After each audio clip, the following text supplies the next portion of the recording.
to clean up the physical environment.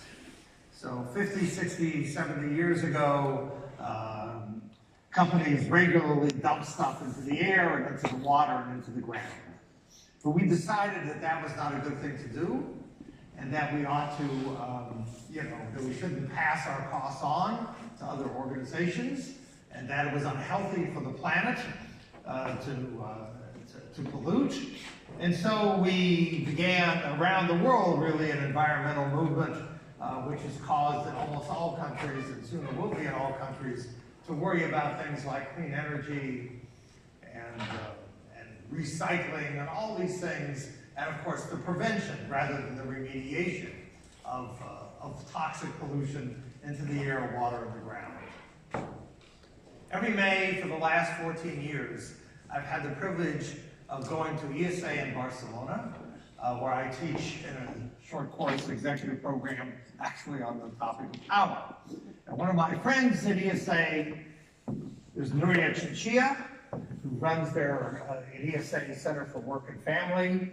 And Nuria, some years ago, sat in my office at ESA and asked me an interesting and I think amazingly perceptive question.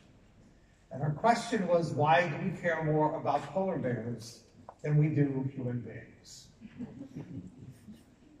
That perceptive question caused me to embark upon a series of a research program to figure out what we were doing to the human beings in our organizations. And the answer is, we have a lot of social pollution. Short version, I gave a version of this talk in New Zealand a couple of years ago, and I said I can summarize my talk in one sentence. The workplace is killing people. That's bad news. I have worse news. Nobody cares. And so I'm trying to change that. Yesterday, I was with an organization called Vitality in South by Southwest in Austin, and could experience the South by Southwest vibe or something. But Vitality is an insurance company which is also a health insurance company, among other forms of insurance. And they have decided that the best way to deal with the health insurance and the health insurance cost crisis, some of which we're going to talk about in a minute, is to engage in prevention rather than remediation, to try to help organizations build healthier workplaces. So that's the thing that I'm going to talk about. This will put on until it prints on your retinas, and so you can order it. Anyway, this is the book, Dying for a Paycheck. I love the cover. It's published by HarperCollins. They did a very nice job with many things. My editor, Hollis Heimbach, is amazing. We are in fact dying for paychecks, and modern management is harming not only employee health, but company performance. Most of the stuff that we do that is bad for people is bad for companies as well. And so we could, this week, and suppose everybody in this room probably knows the phrase win-win. We've created lose-lose, and we should do something about that. So, again, by understanding that every organization is in the healthcare business. You are in the healthcare business in the United States because you pay for healthcare. Because we have, as you know, this weird system in which employers pay for, at their discretion, health insurance and healthcare. But you are in the healthcare business no matter where you are in the world, because what you do to and with your employees profoundly affects their health. So every organization is in the healthcare business. The workplace is a source of the worldwide healthcare crisis. There is a worldwide healthcare crisis. And the workplace is one of the sources of that worldwide healthcare crisis. The simple fact is that most expenditures on healthcare around the world is from chronic disease. Many people believe chronic disease is a first world problem. It is not. Diabetes and cardiovascular disease are increasing rapidly in India and in China, among other places. Many people believe chronic disease is a problem of the old. It is not. There are people in their 20s and 30s and 40s who have serious chronic diseases.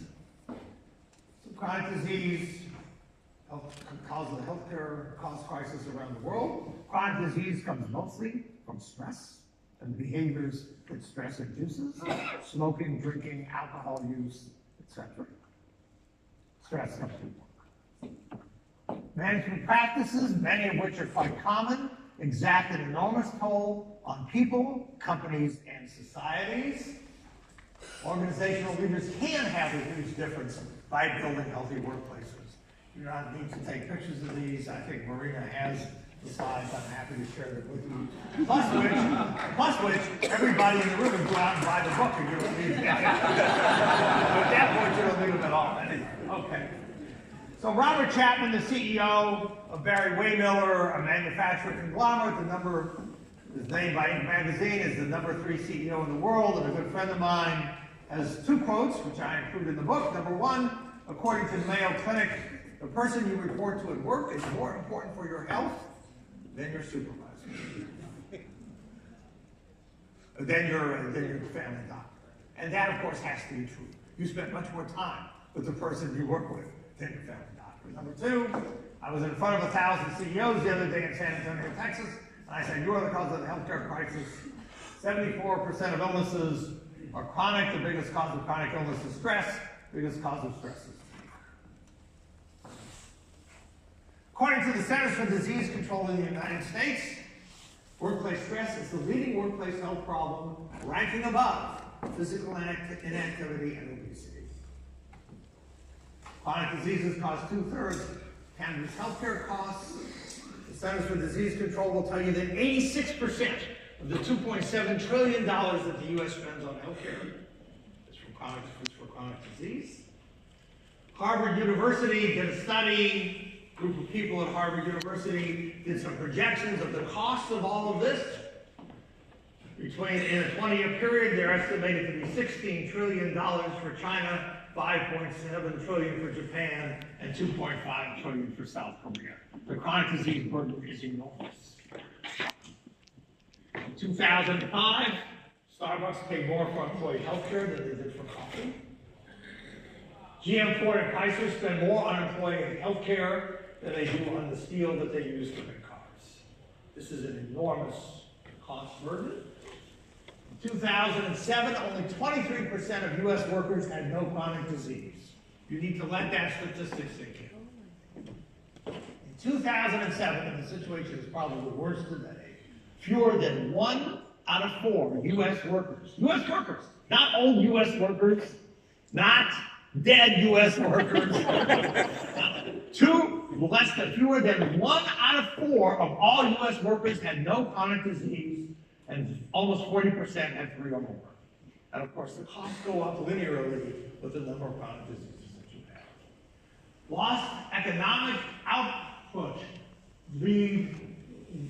generated from chronic disease is estimated to be $1 trillion in the United States. The costs are enormous.